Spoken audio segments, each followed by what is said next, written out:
پھر ایک اور عجیب واقعہ پیش آیا۔ درویش نے عشاء کی نماز ادا کی، پھر خدمت گاروں کی موجودگی میں اپنے شاگرد کو مخاطب کرتے ہوئے فرمایا، جو راجہ جیر جی کی قید میں تھا اور کئی مہینے سے دردناک سزائیں برداشت کر رہا تھا، بودلا اب تم ہمارے پاس چلے آؤ، ہماری آنکھیں تمہیں دیکھنے کے لیے بے چین ہیں۔ خدمتگار حیران تھے کہ پیر و مرشد کسے پکار رہے ہیں، بودلا کون ہے اور کہاں رہتا ہے؟ خادموں کو حیرت زدہ پا کر شیخ نے فرمایا، بودلا ہمارا مرید ہے اور تمہارا بھائی ہے، وہ ہمارے ہی حکم سے سیون آیا تھا، مگر یہاں کے جابر حاکم نے جھوٹا الزام لگا کر اسے قید خانے میں ڈال دیا ہے، مگر آج رات زندان کی دیواروں میں گہرے شگاف پر جائیں گے اور تمام زنجیریں کھل کر زمین پر گر پڑیں گے۔ بودلا بس آنے والا ہے۔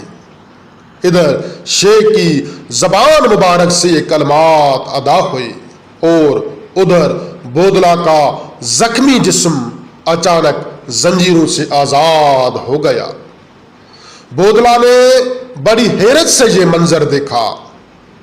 ابھی اس کی حیرانی برقرار تھی کہ یکا یک زندان کا دروازہ کھل گیا۔ بودلا سمجھ گیا کہ یہ تائید گیبی کے سوا کچھ نہیں۔ اس نے بے اختیار نعرہ مارا، میرا مرشد آ گیا، میرا مرشد آ گیا۔ شدید زخمی ہونے کے سبب بودلا کی ناتوانی انتہا کو پہنچ چکی تھی، مگر زنجیروں سے آزاد ہونے کے بعد اسے اپنے جسم میں نئی توانائی محسوس ہونے لگی۔ وہ تیزی سے اٹھا اور کمرے سے باہر نکل آیا۔ قید خانے کے میدان سے گزر کر صدر دروازے کی طرف آیا تو زندان کی بلند دیواریں اس کا راستہ روکی کھڑی تھی۔ بودلا نے حسرت سے دیواروں کی طرف دیکھا۔ یکا یک ایک دیوار شک ہوئی اور اس میں گہرا شگاف پڑ گیا۔ بودلا نے زوردار نعرہ مارا اور شگاف سے گزر کر باہر آ گیا۔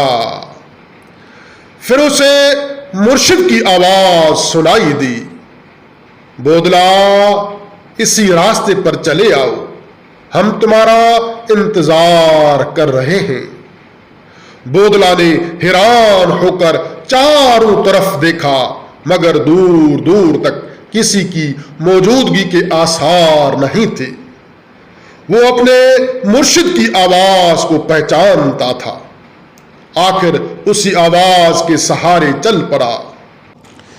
ابھی تھوڑا ہی فاصلہ طے کیا ہوگا کہ بودلا کو چند خیمے نظر آئے۔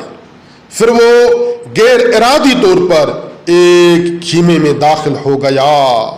یہ اس کے مرشد کا خیمہ تھا۔ بودلا نے حیران ہو کر شیخ کی طرف دیکھا، پھر والانہ انداز میں آگے بڑھا اور مرشد کے قدموں سے لپٹ کر رونے لگا۔ شیخ کے دوسرے خدمتگار بھی ایک اجنبی شخص کو خیمے میں داخل ہوتے دیکھ کر اس کے گرد سمٹ آئے تھے۔